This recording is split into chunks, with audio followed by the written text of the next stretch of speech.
Inspiration. Salut à tous, c'est Gaëtan, j'espère que vous allez bien. Aujourd'hui, dans cet épisode d'inspiration, je souhaitais vous partager mon retour d'expérience sur mes lectures.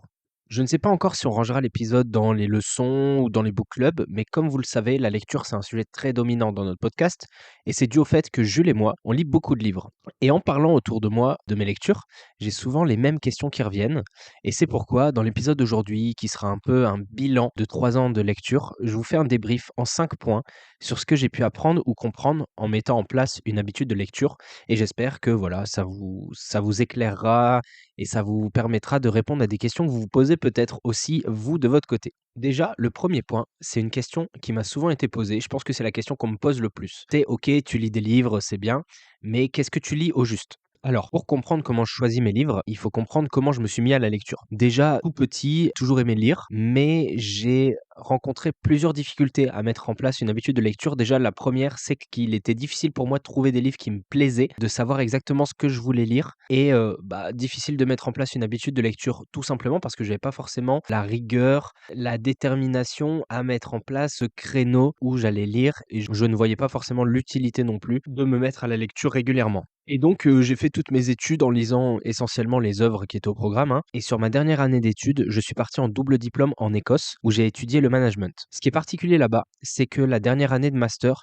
elle prépare en fait au doctorat et donc à la recherche et en fait, on a l'obligation, du coup, par réflexe, de faire ce qu'on appelle des littératures review. À chaque fois qu'on va aborder un sujet dans nos projets, il va falloir qu'on fasse une sorte d'état de l'art pour regarder un petit peu où en est la théorie. Donc, les grands noms, par exemple, du management, savoir quelles sont les théories les plus populaires du moment et qu'est-ce qui a déjà été fait ou découvert dans la littérature. Et donc, moi, c'est là que j'ai commencé notamment à m'intéresser aux grands noms du management, puisque c'était un sujet qui m'intéressait énormément, et à lire leurs livres pour pouvoir ensuite faire mes littératures review. Et puisque j'avais du temps en études, je me suis prêté un petit peu au jeu, je suis tombé dedans. Ça m'arrivait de passer parfois 2 à 3 heures de mes journées à lire, parce que, encore une fois, j'avais le temps.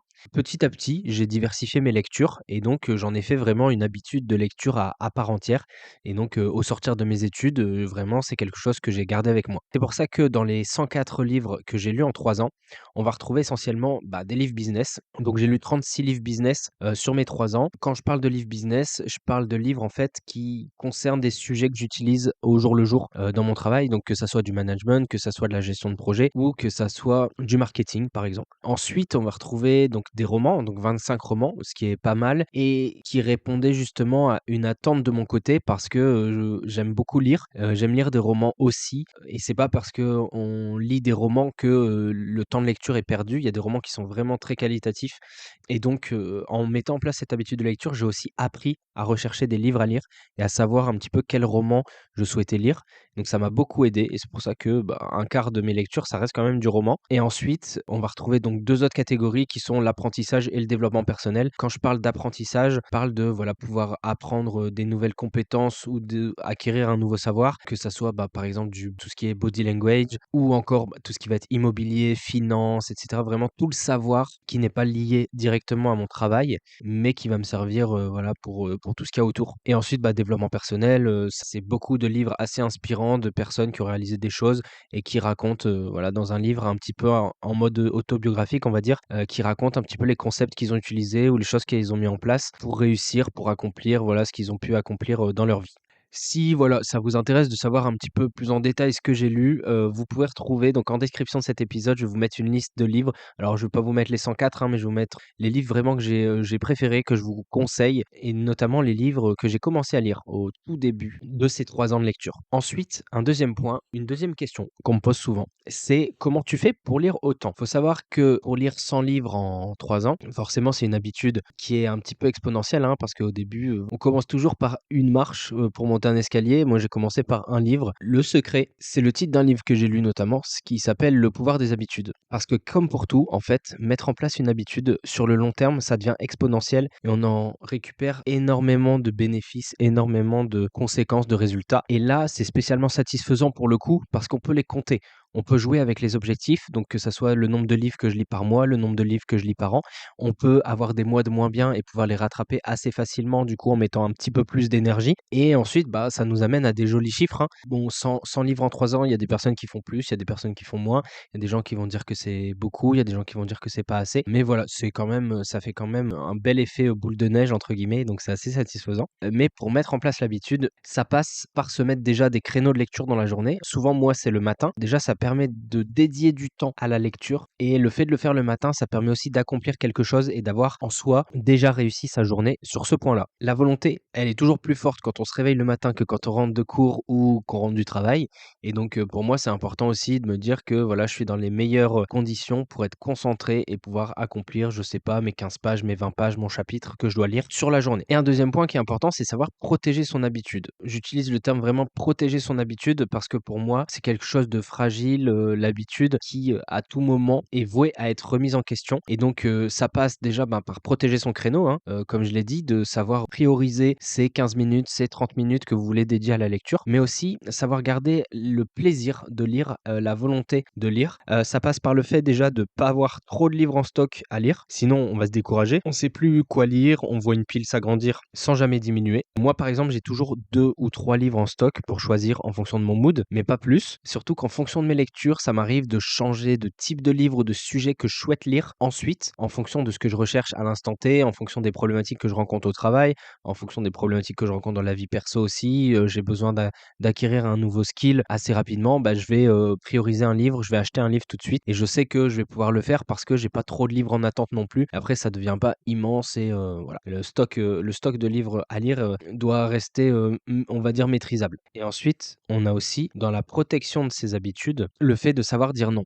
Comme partout, quand un livre ne nous plaît pas ou ne nous plaît plus, faut savoir aussi couper sa lecture. Sur les 3 ans, moi, j'ai 2 ou 3 livres que j'ai arrêtés. Je les ai pas comptés dans mes livres lus, donc forcément, c'est-à-dire que j'ai perdu du temps. C'est un investissement qui est moindre comparé à l'habitude de lecture que j'ai su mettre en place. Parce qu'il fallait forcément que je protège mon habitude en premier, parce que 3 livres comparés aux 104 que j'ai lus, c'est vraiment négligeable. Et donc, encore une fois, l'habitude de lecture est plus importante que le livre que vous êtes en train de lire à l'instant T. Voilà quelques tips pour mettre toutes les chances de votre côté, que ça soit pour mettre en place une habitude de lecture ou après ben, n'importe quelle autre bonne habitude, puisque ça reste dans sa globalité applicable aux autres habitudes que vous souhaitez mettre en place. Et donc, je vais enchaîner avec le troisième point, qui est une autre question aussi qu'on me pose et que je me pose aussi énormément, c'est quoi ton format préféré? Est-ce que c'est un Kindle?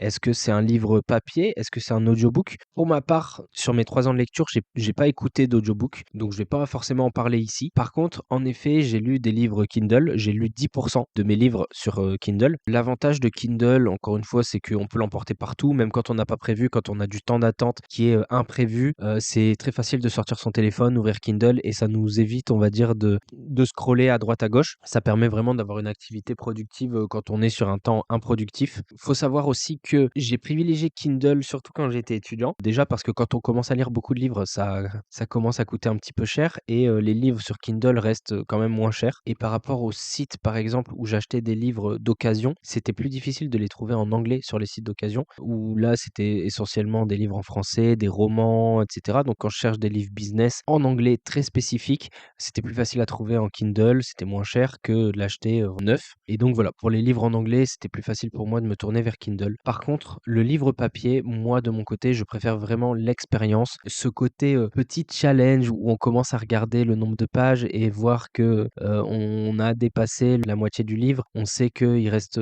moins de pages à lire que de pages qu'on a déjà lues sur le livre. Le côté de pouvoir, voilà, regarder où est-ce qu'on en est au niveau du marque-page. Moi, il y a aussi le confort, fait que parfois, je prends des notes de mes livres et donc c'est plus facile d'avoir un livre papier et mon ordinateur que de switcher téléphone et cetera, qui se met en veille, qui se met pas en veille, tout ça.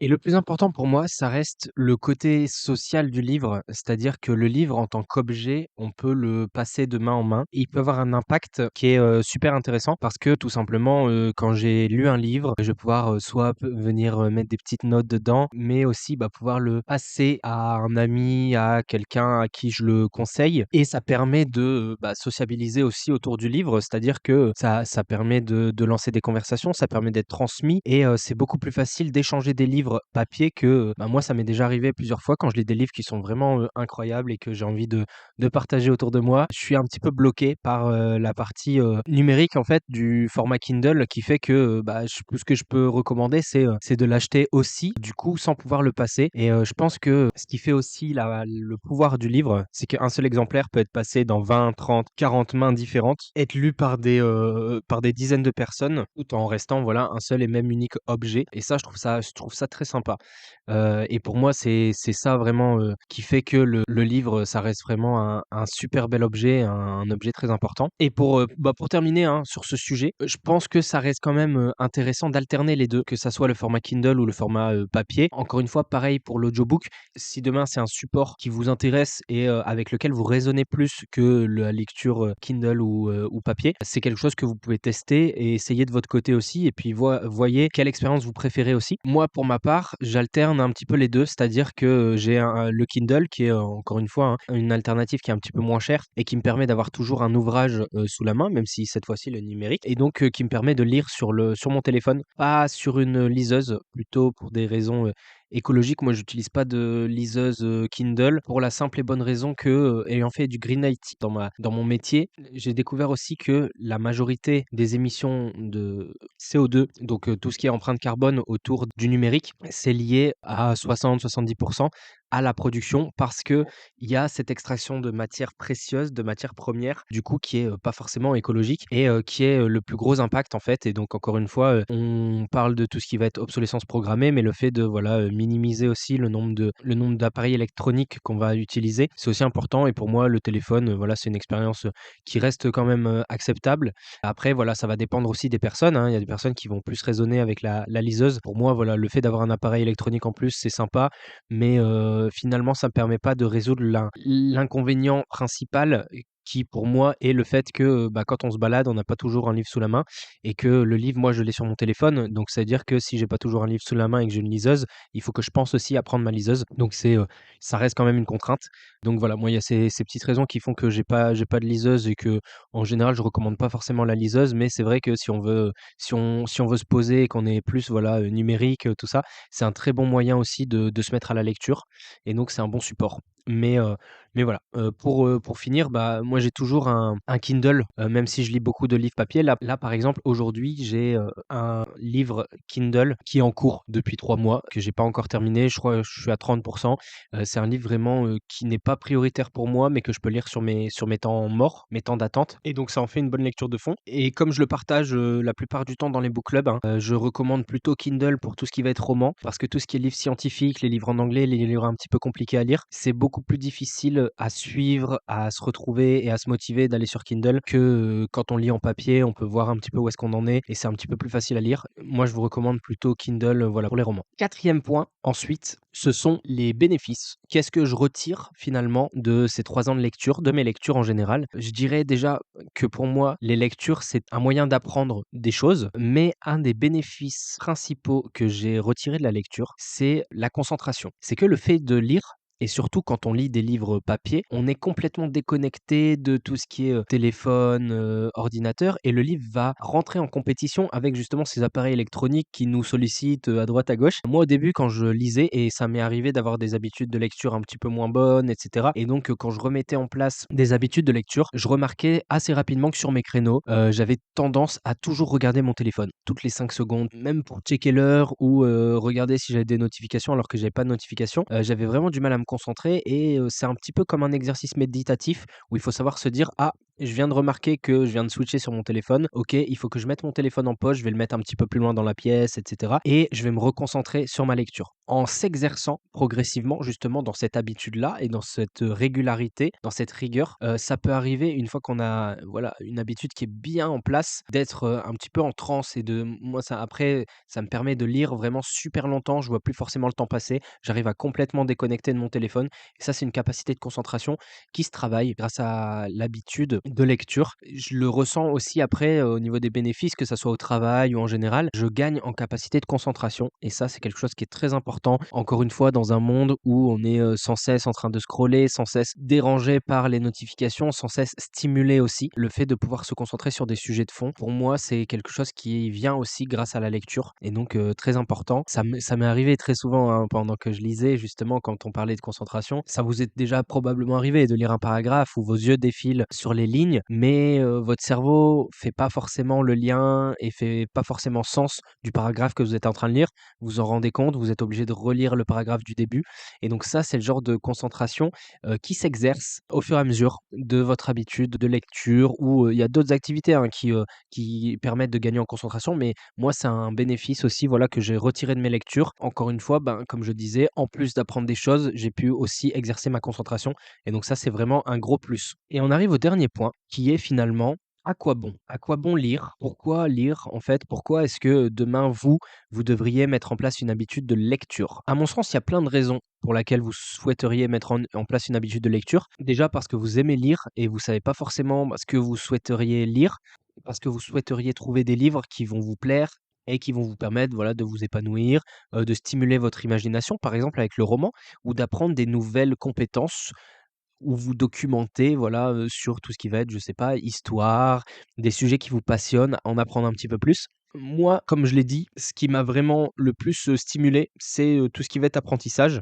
mais ça n'empêche que je prends énormément de plaisir quand je lis un très bon roman. Je prends énormément de plaisir quand je découvre, voilà, des sujets que je maîtrise pas et dans la lecture, dans le processus de lecture en tant que tel, c'est quelque chose qui me plaît énormément et en effet, quand j'ai, moins envie d'apprendre, moins envie de d'être stimulé, intellectuellement, heu, parce que je veux me concentrer, voilà, sur, des projets à côté. Ça m'arrive justement de mettre un petit peu en pause mon habitude de lecture, mais une fois que j'arrive à la maîtriser, ça me permet de la remettre en place progressivement. Moi, ce que je souhaite nuancer aussi, c'est que la lecture, pour moi, c'est un format qui me convient très bien et je suis très conscient que c'est un format qui convient pas à tout le monde et donc à quoi bon lire? Je dirais pas à quoi bon lire, mais à quoi bon plutôt mettre en place une habitude d'apprentissage régulier qui va vous permettre de gagner, des compétences, de découvrir de nouveaux concepts et de vous épanouir après, voilà, sur votre temps personnel. Moi, la petite préférence que j'ai pour les livres et on va dire c'est quelque chose d'inspirant. Donc on va finir sur cette touche inspirante. C'est que pour moi, les personnes qui vont faire des livres, ce sont des gens qui vont se donner la peine d'entrer dans tout un processus de création de livres qui est beaucoup plus, facétieux, beaucoup plus difficile que le monde de la vidéo. Quand on pense à YouTube, quand on pense juste à tout ce qui est MOOC où, on peut faire des vidéos pour tout et pour rien. Pour l'instant, on n'a pas encore vu des personnes qui allaient faire des livres pour tout et pour rien parce que ça reste un processus déjà qui est un réel investissement en temps parce que forcément il y a tout un processus d'écriture, de publication qui est complètement différent des vidéos où il suffit d'appuyer sur deux trois boutons pour être en ligne et il y a un réel risque parce que, du coup, puisque le livre, ça représente un investissement temporel déjà, hein, juste en matière de temps qui est important, il faut qu'il soit rentable après derrière et donc c'est un risque qui fait que tout le monde se dit pas, «Ah tiens, je vais faire un livre, ça y est, c'est parti et puis c'est facile et advienne que pourra» entre guillemets et donc pour moi, c'est pour ça que le livre, encore une fois, pour conclure, c'est, ce côté investissement, ce côté valeur ajoutée qui est nécessaire à la réussite d'un livre et l'aspect social du livre permet d'être partagé avec d'autres personnes. Pour moi, c'est vraiment, quelque chose d'essentiel et qui fait que ça m'a aidé aussi énormément à me plonger dans cette habitude de lecture, à mettre en place cette habitude de lecture et à continuer dans cette dynamique. Voilà, on arrive à la fin de l'épisode. J'espère que vous avez apprécié les différents sujets que j'ai abordés. Si vous avez d'autres questions, si vous avez d'autres sujets que vous souhaiteriez que j'aborde, que ce soit moi ou Jules, dans nos épisodes et notamment, bah, sur les petits formats comme ça, un petit peu personnalisés, n'hésitez pas à nous le dire en commentaire. N'hésitez pas à nous suivre sur les réseaux, notamment sur Instagram où on est pas mal actif et à vous abonner sur notre chaîne Spotify ou Deezer ou Apple Podcasts si vous nous écoutez sur ces plateformes-là et n'hésitez pas à nous mettre une note si vous aimez le podcast, ça nous permettra aussi de remonter un petit peu dans le référencement, de mettre en visibilité notre podcast et de valoriser le travail qu'on fait Jules et moi, pour vous préparer ces épisodes. Je vous remercie en tout cas de m'avoir écouté jusqu'ici et je vous souhaite une très bonne journée et à très vite sur Inspiration. Inspiration.